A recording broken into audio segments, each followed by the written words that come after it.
ଗଣତନ୍ତ୍ର ସ୍ୱେଚ୍ଛାଚାରୀ ରାଜତନ୍ତ୍ରକୁ ବିରୋଧ କରି ଲୋକତନ୍ତ୍ରର ପ୍ରତିଷ୍ଠା, ଦେଶ ଇତିହାସକୁ ସୃଷ୍ଟି କରିଥିବା ସେହି ମହାପୁରୁଷଙ୍କ ବାଣୀକୁ ମାନିବାର ସମର୍ଥତା, ନିଜ ଜନ୍ମଭୂମିକୁ ସୁରକ୍ଷା ଦେଇପାରୁଥିବା ସୁଯୋଗ୍ୟ ଦାୟଦକୁ ବାଛିବାର, ଏ ସମାଜ ଭିତରେ ମୁକ୍ତ ହୋଇ ବଞ୍ଚିବାର ସ୍ୱାଧୀନତା ଗଣତନ୍ତ୍ର ପାଇଁ।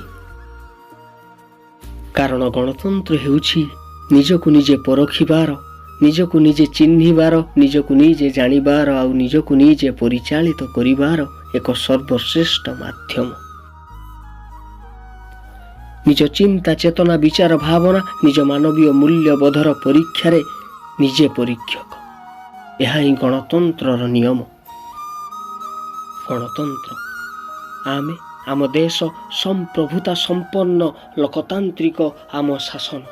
ଯୁଗ ଯୁଗରୁ ଲେଖାଯାଇଥିବା ଗୀତା, ବାଇବେଲ, କୋରାନ ଠାରୁ ଅଧିକ ପବିତ୍ର, ଅଧିକ ମୂଲ୍ୟବାନ, ଅଧିକ ପ୍ରାମାଣିକ 2 ବର୍ଷ 2 ମାସ 18 ଦିନର ସମ୍ବିଧାନ।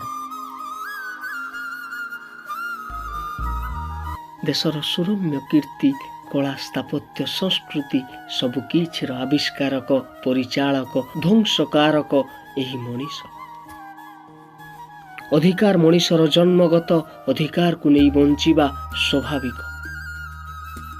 ସମ୍ବିଧାନର ପ୍ରତିଟି ପୃଷ୍ଠାରେ ଏହା ଲିପିବଦ୍ଧ।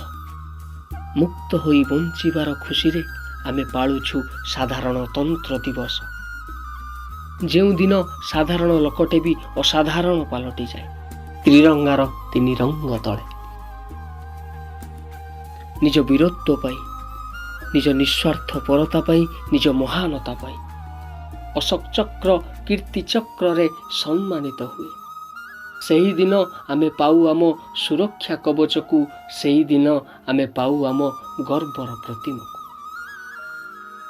କିନ୍ତୁ ଆଜି ସମ୍ବିଧାନ, ଅଧିକାର, ସ୍ୱାଧୀନତା ସବୁ କିଛିର ଅର୍ଥ ବିପରୀତ ହୋଇ ଗଣର ଚିନ୍ତା, ଚେତନା, ଭାବନା, କଳ୍ପନାକୁ ଗ୍ରାସ କରିଛି।